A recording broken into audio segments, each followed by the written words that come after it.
وزیر اعظم شہباز شریف اس وقت خطاب کر رہے ہیں، آپ کو براہ راست لیے چلتے ہیں۔ میں نے اپنے کولیگز کو کہا کہ میں کراچی میں آپ لوگوں کی خدمت میں حاضر ہونا چاہتا ہوں اور آپ سے ملاقات کر کے جو موجودہ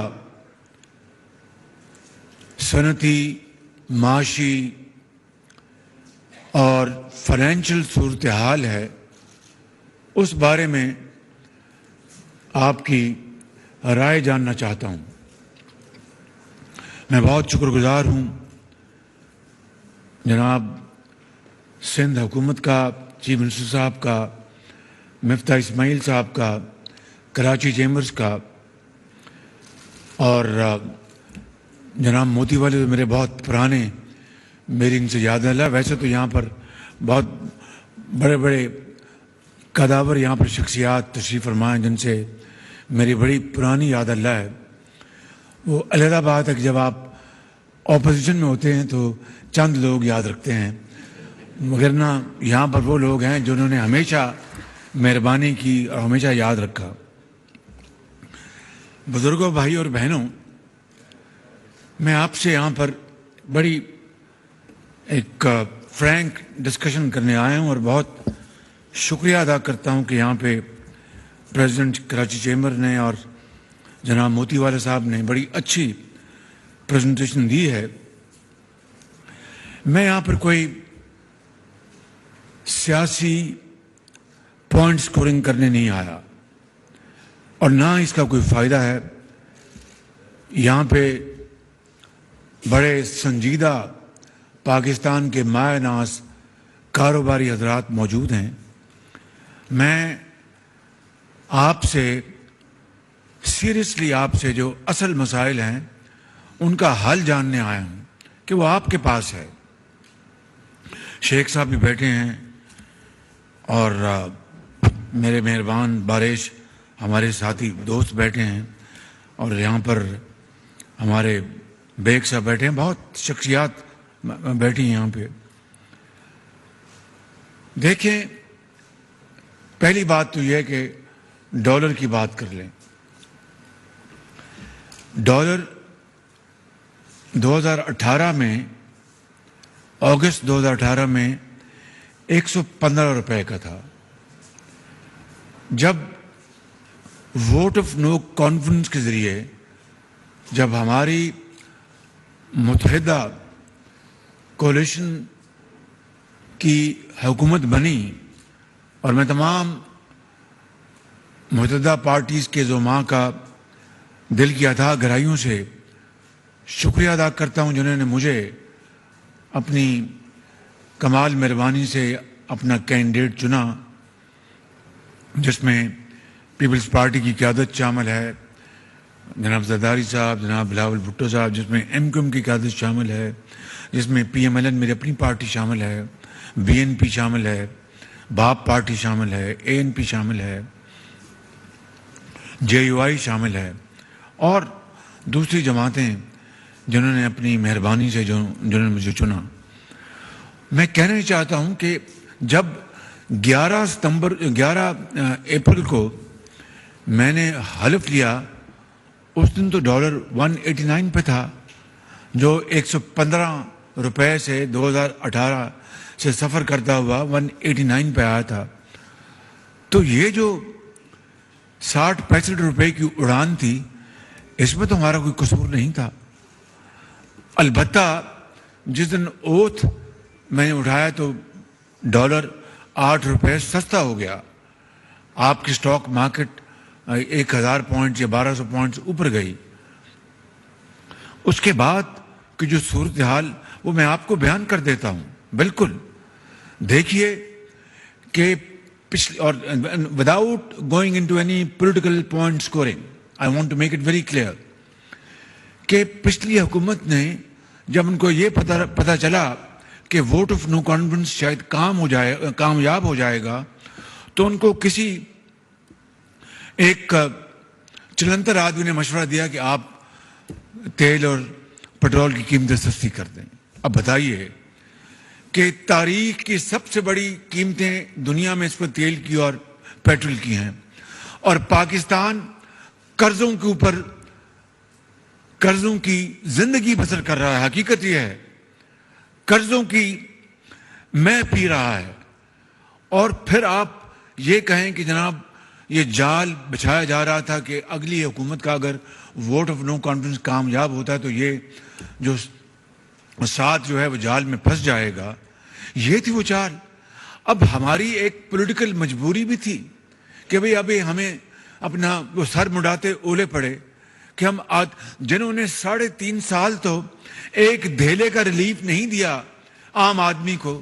یا تو انہوں نے آٹے کی غریب آدمیوں کے لیے قیمت کم کی ہوتی، یا انہوں نے چینی کی قیمتیں کم کی ہوتی، یا انہوں نے یہ خوردنی تیل کی کچھ قیمتیں کم کی ہوتی، تب تو بات تھی. 3.5 سال تو ان کو یاد نہ آیا اور قرضے ہی قرضے. مجھے بتائیں کراچی کے عظیم بزرگوں، بھائی اور بہنوں، پاکستان میں کوئی ایک منصوبہ بتا دیں جس کا معاش سے تعلق ہو، جس کا زراعت سے تعلق ہو، جس کا سماج سے تعلق ہو، جو اس پچھلی حکومت نے 3.5 سالوں میں سنجیدگی کے ساتھ لا کھڑا کیا ہو اور جس کا پھل دینے کا وقت آ چکا ہو. مجھے ایک منصوبہ بتا دیں. 22,000 ارب روپے کے قرضے لیے گئے، یعنی 2018 میں جو پاکستان کے جو کل قرضے تھے 1947 سے لے کر 2018 سے لے کے 30 مارچ اس سال تک 80% ان قرضوں میں اضافہ ہوا ان 3.5 سالوں میں. یہ میں آپ کی خدمت میں عرض کرنا چاہتا ہوں، اس وقت تو کوئی سیاسی افراتفری تو نہیں تھی. اس وقت تو اس لاڈلی حکومت کو اور اس لاڈلے کو ہمارا جو مقتدر ادارہ ہے اس نے وہ سپورٹ دی ان 3.5-4 سالوں میں کہ پاکستان کی 75 سالہ تاریخ میں نہ کسی کو ملی نہ آئندہ کسی کو ملے گی. یہ میں آپ کو بلا خوف تردید کہنا چاہتا ہوں. ہاں البتہ میں بڑے ادب سے، بڑی انکساری سے یہ کہتا ہوں کہ ایسی جو سپورٹ اس لاڈلے کو ملی تھی، اگر ہماری کسی حکومت کو اس کا 30% بھی ملا ہوتا تو پاکستان اللہ تعالیٰ کے فضل و کرم سے، میں بڑا بول نہیں بول رہا، انتہائی عاجزی سے عرض کر رہا ہوں کہ پاکستان اس طرح راکٹ کی طرح اوپر جا رہا ہوتا. بالکل مجھے اس میں کوئی دو رائے نہیں ہے. اور اس کا میں کوئی آپ کو خیالوں کی دنیا میں تو نہیں لے کے جا رہا. آپ کے سامنے سب کچھ. سی پیک آیا، آپ کے جب لوڈ شیڈنگ کا شدید مسئلہ تھا، سی پیک کے اپنے بنیاد پر یہاں اپنا پروجیکٹ کہاں لگا جی، پورٹ قاسم میں پروجیکٹ لگا، اپنا پنجاب میں لگا، سولر کے لگے، یہاں پر ونڈ مل کے جام میں پروجیکٹ لگے، اپنا پن بجلی کے منصوبے لگے. پھر ہم اپنی جیب سے پاکستان کے اپنے جو سکیئرس ریسورسز تھے فورن ایکسچینج کے، میں تو اس کا عینی شاہد ہوں، بلکہ خود معمار ہوں اس کا. مجھے وہ 4 پروجیکٹ جو گیس کی بنیاد پر لگے تھے، 2 وفاق کے، 2 پنجاب نے لگائے، اربوں ڈالر کے وہ منصوبے تھے. میں اپنا بلا خوف تردید آپ کو کہہ سکتا ہوں کہ اتنے جلد مدت میں اتنے سستے اور جدید ترین مشینری کے منصوبے پاکستان کی نہیں بلکہ دنیا کی تاریخ میں کہیں نہیں لگے. یہ میں آپ کو بلا خوف تردید کہہ سکتا ہوں. بالکل منصوبے لگے، لوڈ شیڈنگ ختم ہو گئی. اب لوڈ شیڈنگ پھر کیوں شروع ہوئی؟ مجھے بتائیں، کیا یہ سیاسی افراتفری کا نتیجہ ہے یا کہ بدترین incompetence, lack of planning, experience اور کرپشن کا نتیجہ ہے؟ اس کا فیصلہ کریں آج آپ. اس کا فیصلہ ہونا چاہیے. یہ جو 10-12 روپے ڈالر بڑھا ہے، اس کو تو آپ ضرور ایک مہینے میں اس کی کئی تعویلیں پیش کی جا سکتی ہیں. میں پوچھتا ہوں کہ جب لوڈ شیڈنگ ختم ہو گئی تھی تو پھر دوبارہ لوڈ شیڈنگ کس طرح شروع ہوئی، کیوں ہوئی؟ یہ وہ سوالات ہیں جس کا جواب قوم مانگتی ہے کہ بھئی ہمیں بتایا جائے. اور 22 کھرب جو اپنا جو لیا گیا قرضہ وہ کہاں گیا؟ یہ وہ چپتے ہوئے سوالات ہیں جس کا ہمیں اپنا قوم جواب مانگتی ہے اور جواب ان کو ملنا چاہیے. آپ چینی ایکسپورٹ کریں، سبسڈی دیں، اس غریب قوم کے پیسے کی سبسڈی دیں، اور پھر روپیہ تیزی سے نیچے جا رہا ہے. ونڈ فال نہیں بلکہ اپنے واٹر فال پروفٹس ہو رہے ہیں. ایک سبسڈی مل رہی ہے اور دوسری طرف آپ کو جیب میں روپیہ جو سستا ہو رہا ہے وہ جیب میں جا رہا ہے ایکسپورٹ میں. پھر آپ چینی ایکسپورٹ کریں اربوں روپے خرچ کر کے. یہ ایک سیاسی افراتفری کا نتیجہ تھا. پھر مجھے اس سوال کا جواب دیں کہ گندم آپ پہلے ایکسپورٹ کرتے ہیں پھر گندم آپ امپورٹ کرتے ہیں. یہ سیاسی افراتفری کا نتیجہ تھا. پھر مجھے اس سوال کا آپ مجھے جواب دیں کہ جناب ایل این جی کی جب قیمت مارکیٹ میں $3 پر یونٹ تھی, $3 نہیں خریدا, تیل منگوایا, مہنگا ترین تیل منگوایا, اور جب $60 پہ پہنچ گیا ایل این جی 40 پہ 30 پہ, پھر اب سودے کر رہے ہیں. کیا یہ افراتفری کا نتیجہ تھا؟ خدا را میں سمجھتا ہوں کہ ہمیں بہت تحمل, برداشت اور ایمانداری سے اس کا تجزیہ کرنا چاہیے. اگر مجھ سے غلطی ہوئی ہے تو مجھے اس کی معافی مانگنی چاہیے. اگر کہیں اپنا سلیکٹنس ہوئی تو اس کا ازالہ ہونا چاہیے. لیکن یہ بات کہ بدترین 3.5 سالوں کی گورننس کے بعد غداری اور وفاداری کے سرٹیفکیٹ بانٹے جائیں. یہ پاکستان اس لیے بنا تھا کہ آپ ملک کو کھوکھلا کر دیں, آپ ملک کو تباہ و برباد کر دیں, اور پھر جناب آپ کہیں جی غداری ہوئی ہے اپنا, یا یہ غدار اور یہ وفادار ہے. میں سمجھتا ہوں کہ اس بحث میں اگر گئے تو بات بہت دور تلک جائے گی. لہذا میں اس سوال کا جواب صرف اتنا دے کر آپ کو یہ کہنا چاہتا ہوں بڑے ادب سے کہ ضرور ڈالر اس وقت ہچکولے کا, اپنا روپیہ ہچکولے کھا رہا ہے, اور یہ یقیناً یہ جو اس وقت 15, 20, 25 دنوں کی صورتحال ہے وہ آپ کے سامنے ہے. مجھے اس کے بارے میں کچھ نہیں کہنا, آپ اس کو اچھی طرح سمجھتے ہیں. لیکن آپ کاروباری حضرات ہیں, آپ بڑے پاکستانی ہیں, آپ پاکستان کے بڑے عظیم معمار ہیں, آپ اربوں روپے کماتے ہیں, حلال کی روزی کماتے ہیں, محنت کرتے ہیں, دن رات محنت کرتے ہیں. آپ خدارا اس کا حل نکالیں, بتائیں حکومت کو, مجھے بتائیں کہ اس کا کیا حل ہے تاکہ اب امپورٹس پہ آ جائیں. امپورٹ میں نے کیوں اس کے اوپر امپورٹ کے اوپر قید لگائی, کیوں اس کو میں نے کرب کیا؟ بات بڑی سیدھی ہے.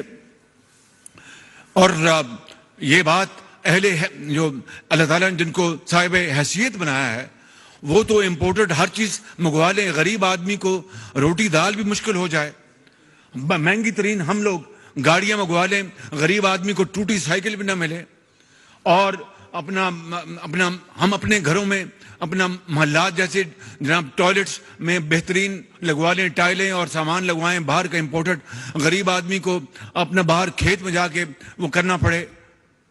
تو اس لیے میں اس کو تفصیل میں نہیں جان چاہتا, اس لیے کہ یہ غیر ضروری, جس کو آپ کہتے ہیں کہ نان اسینشل کنزیومر گڈس اور لگژری آئٹمس, اس کے اوپر ایک دورانی کے لیے بین لگایا گیا. میں نے ڈیوٹی بھی نہیں بڑھائی, اس لیے نہیں بڑھائی, میں جانتا ہوں کہ اگر ڈیوٹی بڑھا دیتا 200% بھی تو جن کو بہت اللہ نے دیے وہ 200% ڈیوٹی دے کے بھی منگوا لیتے. تو لہٰذا مقصد کیا تھا؟ مقصد ریونیو تو ملنا چاہیے, لیکن فوری مقصد تھا کہ ہم جو سکیرس فارن ایکسچینج ہے اس کو ہم بچا لیں کسی طریقے سے, اور اس کو ہم سیو کریں تاکہ اس میں ڈالر میں ایک سٹیبلٹی آئے اور ہمارے پاس پیسے بچیں, تاکہ ہماری جو بہت اشد جو ضروریات ہیں ان کو ہم فائنینس کریں. مثلا آپ کا جو ایڈیبل آئل ہے $4 ارب کا آتا ہے سال کا. اب یہ امپورٹ جو ہم نے جس کے اوپر کٹ لگایا ہے, اگر $250 ملین مہینے کا اگر اس میں بچت ہوتی تو سال کا بن جاتا ہے. ڈیڈی صاحب بہت حساب کے بہت زبردست ہیں, ان کو انگلیوں میں اربوں خربوں گنتے ہیں یہ. تو اپنا $250 ملین کو 12 سے آپ ضرب دیں تو یہ بن گیا کوئی $4 بلین. اب یہ اگر ہم نے کٹس لگائی ہیں سامان تعیش پر تو $4 ارب اگر ہم بچاتے ہیں تو یہ وہ اماؤنٹ ہے جو پاکستان کے سارا جو خوردنی تیل ہے اس کے اوپر لگتا ہے. تو کیا یہ قومی خدمت ہے, یہ ڈس سروس ہے؟ فیصلہ آپ کر لیں. تو اگر ہمیں اس کو مشکل آن پڑی ہے تو پھر قربانی دینی ہوگی, اور سب سے پہلے ہمیں قربانی دینی ہوگی جن کو اللہ تعالیٰ نے بے پناہ اپنا نوازا سے نوازا ہے.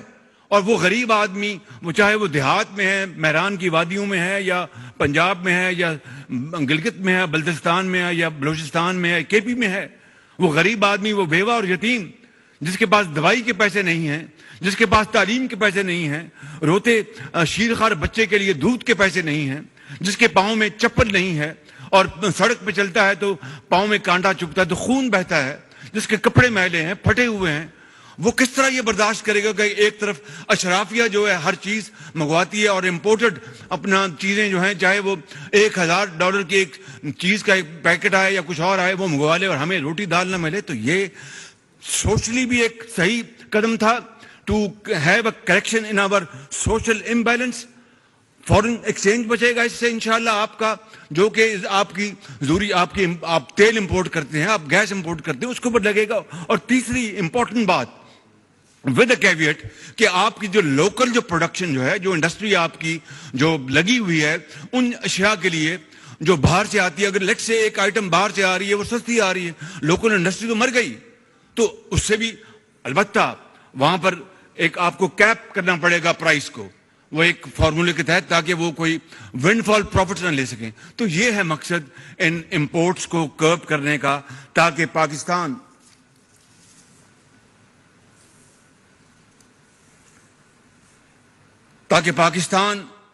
اللہ کے فضل و کرم سے وہ انشاءاللہ سٹیبل ہوگا. اور میرا ایمان ہے آپ لوگ پاکستان کے معمار ہیں، اس میز پہ بیٹھے ہیں، چاہے وہ سیاستدان ہیں یا بزنس مین ہیں یا ٹریڈر ہیں یا انویسٹرز ہیں، آپ لوگ سامنے بیٹھے ہیں، آپ پاکستان کے عظیم معمار ہیں.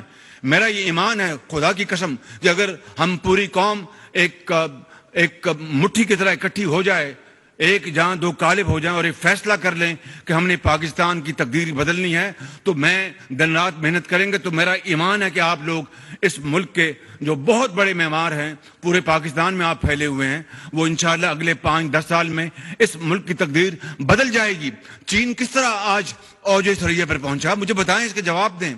جاپان جو اپنا جنگ دوئم میں شکست فاش ہوئی تھی، Germany was razed to the ground, وہ 60 سال میں باؤنس بیک. آج جاپان دنیا کی تیسری بڑی طاقت ہے، جرمنی پانچویں بڑی معاشی طاقت ہے. وہ برلن وال جو ہے 90 کی دہائی میں وہ منہدم ہوئی، کیوں؟ کسی جنگ کے ذریعے نہیں. وہ جو مقناطیس تھا مغربی جرمنی کی جو معاشی ترقی کا، اس نے مشرقی جرمنی کو ان کو پکے ہوئے پھل کی طرح جھولی میں گرا دیا. تو ہم یہ کیوں نہیں کر سکتے؟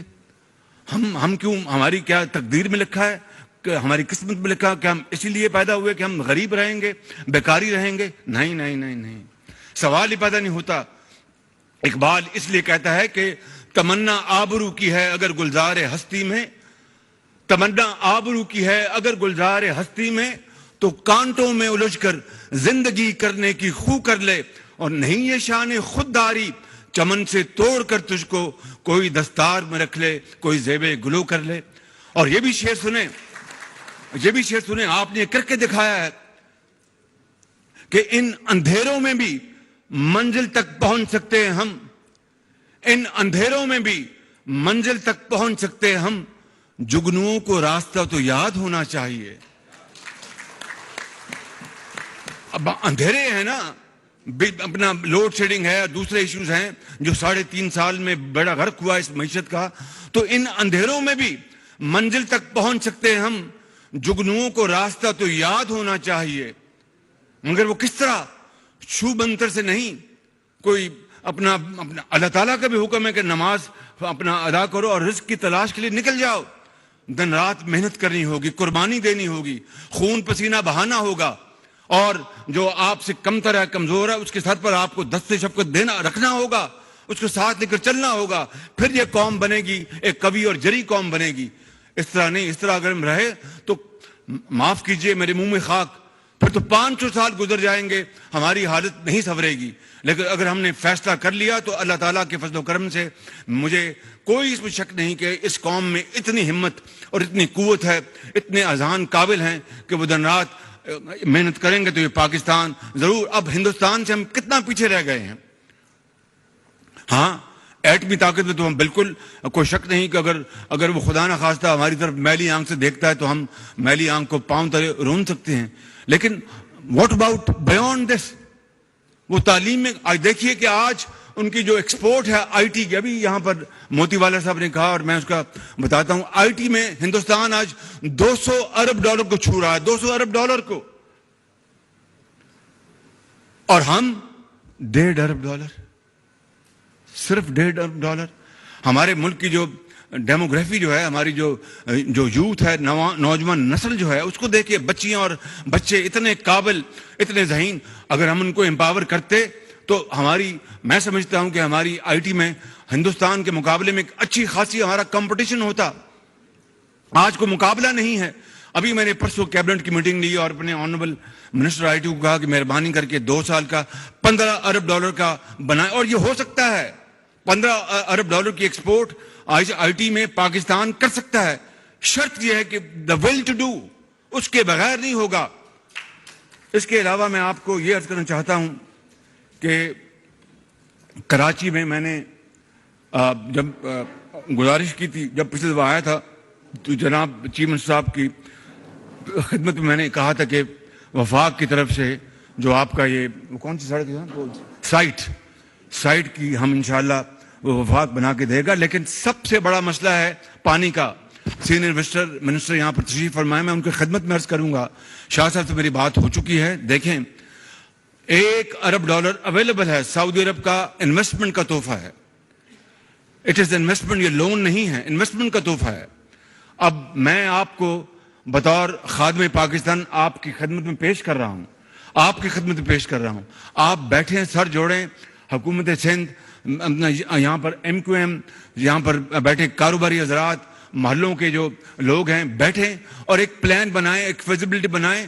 اور وہ پیسہ یہاں آئے گا، $1 ارب اپنا یہاں پر پہنچے گا. ڈیسیلینیشن آپ پلانٹس لگائیں تو میں سمجھتا ہوں کہ اگلے چند سال میں کراچی کے گھر گھر میں صاف پینے کا پانی اویلیبل ہوگا. اب تو یہ آپ کے اوپر، اب $1 ارب کی انویسٹمنٹ تو اویلیبل ہے. It's on the table. تو میں نے جہاز میں مفتاح اسماعیل صاحب کو کہا تھا، یار یہ ہم کراچی کے لیے استعمال کر لیں. ان کی فیزیبلٹی بنی ہوئی ہے. تو انہوں نے کہا کہ میں چیک کرتا ہوں. نہیں بھی بنی تو آپ بڑے یہ موتی والا بیٹھے ہیں، موتیوں جیسی ان کا ذہن ہے ماشاءاللہ. اور آپ لوگ بیٹھے ہیں، ڈیڈی صاحب بیٹھے ہیں، بہت لوگ یہاں پر بیٹھے ہیں. آپ بیٹھیں، سندھ گورنمنٹ اپنا بڑھائے ان کو ساتھ ملا کے، اور اس کو ہم لے کے چلیں اس منصوبے کو. اور اس میں، اور انہوں نے مجھے کہا کہ ہم تو تیار ہیں، ہم تو انتظار کر رہے ہیں پاکستان سے وائبل منصوبوں کی.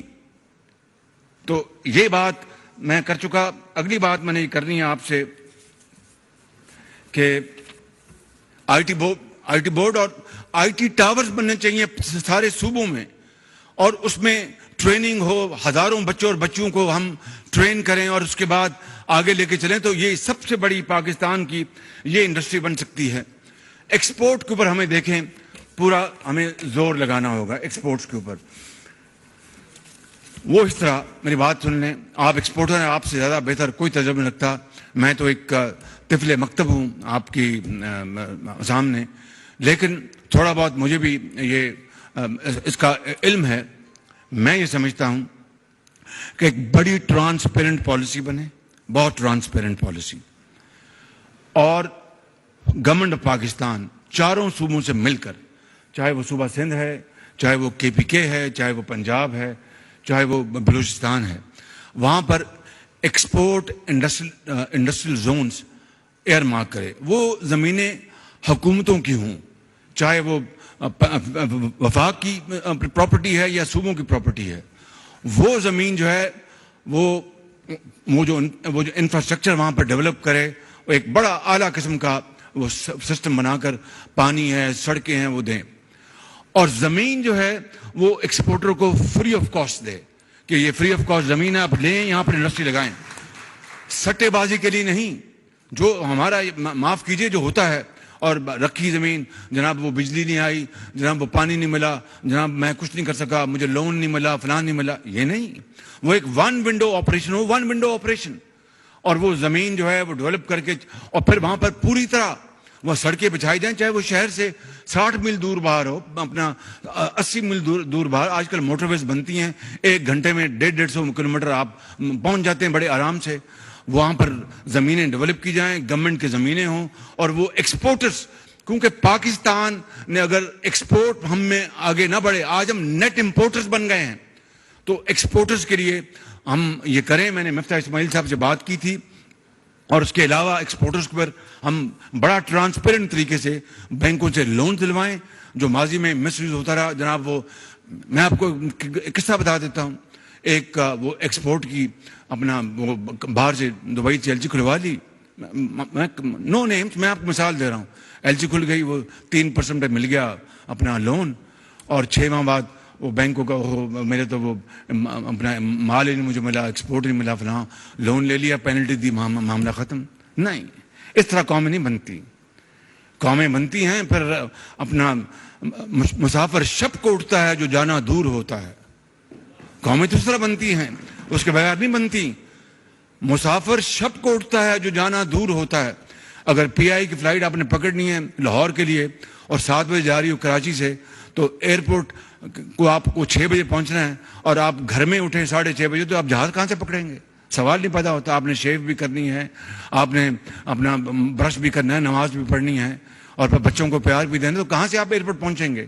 تو قومیں تو وہی ترقی کرتی ہیں وہ جیتی جاگتی ہوں اور وقت کی قدر کرتی ہوں.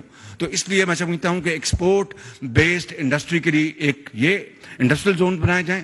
دوسرا سب سے امپورٹنٹ, یہ میں آپ کو بتا رہا ہوں بات, اگر ہیک سے ٹیولپس آ سکتے ہیں جہاز سے دبئی, ہر روز فلائٹیں آتی ہیں, تو ہم تو یہاں کراچی سے دبئی 2 گھنٹے کا راستہ ہے. آپ اپنی زراعت, سندھ کی زمینیں, پنجاب کی زمینیں, بلوچستان کی زمینیں, KPK زمینیں, جو بہترین اجناس وہاں اگ سکتی ہیں ان کو اگایا جائے, اور وہاں پر دیہاتوں میں انڈسٹریل اسٹیٹس قائم کیے جائیں, ان کو انسینٹیوائز کیا جائے دیہاتوں میں, تاکہ مائگریشن نہ ہو شہروں کو, لوگ دیہات میں رہیں, انڈسٹری وہاں پر لگے ایگرو بیسڈ, اور وہ آپ کی جو پروڈکٹس ہیں ان کو آپ اس کوالٹی پہ لے کے آئیں جو گلف میں اس کی استعمال ہوتا ہے یا دوسرے ممالک میں. یہ ہے وہ طریقہ دنیا میں زندہ رہنے کا. ورنہ GSP+ ہم ان کی منتیں کریں, اچھا جی ہمیں کر دیں, جی ایکسٹینڈ کر دیں, وہ شاید کر دیں مجبوری کے لیے, لیکن آپ GSP+ ایک تو آپ منتیں کر کے کرا سکتے ہیں, یا پھر اپنی توانائی سے کر سکتے ہیں کہ ہم نے یہ اچیو کیا, آپ ہمیں کر کے دیں جی. تو میری آپ سے گزارش یہ ہے کہ یہ policy, industrial policy, financial policy, agricultural policy, یہ اگر ہم بنائیں گے تو پھر اللہ تعالیٰ کے فضل و کرم سے اسکائی وڈ بی لمٹ. پھر آپ دیکھیں گے کہ پاکستان کتنا تیزی سے آگے بڑھ رہا. کل میں نے مجھے چینی وفد ملا, مجھے کل وہ کسی اور کام کے لیے آیا تھا, انہوں نے خود کل کہا مجھے کہ پرائم منسٹر ہم KCR کے لیے وی آر ویری سیریس. اور کل مجھے اسلام آباد میں ملا, میں نے ان کے حق میں, چین ہمارا بہترین دوستوں میں شامل ہے, اور CPEC جس کے اوپر کتنے غلط الزامات, بھونڈے الزامات لگائے گئے تھے, اس سے نہ صرف ناراض ہو گیا بلکہ CPEC جو ہے اب ٹھنڈا پڑ چکا ہے.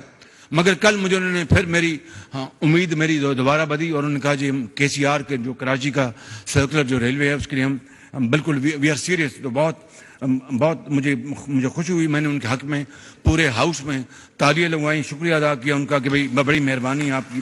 اب ہمیں آگے بڑھنا ہے, ہمیں کوشش کرنی ہے. یہ نہیں کہ خط لکھ کے میں سو جاؤں اور جناب وہاں سے نہیں, اس طرح نہیں ہوتا. یہ نہیں ہوتا. کنواں پیاسے کے پاس نہیں جاتا, پیاسا کنویں کے پاس جاتا ہے. اس کے بغیر معاملہ نہیں بنتا زندگی کا. تو یہ IT کی بات ہوگی, گیس کا جو ایشو بات کی, دیکھیں 62% سندھ ضرور دیتا ہے, ہوتا ہے, and I respect your facts, میں کوئی نہیں ہے, لیکن اس کو ایسا فارمولا لے کے آئیں جس سے کہ کراچی کی انڈسٹری بھی چلے اور پاکستان کی انڈسٹری بھی چلے اور ملک آگے بڑھے. اس کے لیے میں چاہوں گا کہ آپ کوئی ایسا منصوبہ لے کے آئیں میرے پاس, فارمولا, جس سے کہ ہم اس کو ڈومیسٹک, بڑا آسان ہے کہنا موتی والن تک کی ڈومیسٹک بند کر دیں, وہ ایسے کس طرح بند ہو جائے گی؟ لوگ سڑکوں پہ آ جائیں گے, بلوے ہو جائیں گے. There has to be method in the madness. ایک طریقے سے ہمیں کرنا ہوگا نا. یہ تو قرآن کریم میں بھی لکھا ہے کہ 3 مرتبہ حکم ہوا کہ خمر یا نبیذ یا جس کو شراب کہتے ہیں 3 مرتبہ ہوا کہ اب یہ اچھی چیز نہیں ہے. پھر کہا کہ اس کو نماز پڑھنے کے لیے جب جاؤ تو اس کو نہ کرو. پھر آخری حکم آیا کہ اب یہ بین ہو گئی ہے. اگر وہ راتوں رات اگر ایک ہی مرتبہ, اللہ تعالیٰ کا بھی اس میں کوئی حکمت تھی نا, ورنہ 3 مرتبہ رب تعالیٰ چاہتا ہو تو ایک ہی مرتبہ حکم دے دیتا. It was spent, over a period of time. اسی طریقے سے اگر آپ نے گھروں کی ڈومیسٹک کو آپ نے کچھ آلٹرنیٹو دینا ہے تو اس کا کچھ طریقہ استعمال کرنا پڑے گا, اس کے لیے اویئرنیس کرنی پڑے گی, اس کا انتظام کرنا پڑے گا. وہ پلان لے کے آئیں گے. جو سب سے امپورٹنٹ بات ہے وہ میں آپ کو بتانا چاہتا ہوں. پاکستان, یہ میری بات نوٹ کر لیں, پاکستان متحمل نہیں ہو سکتا 20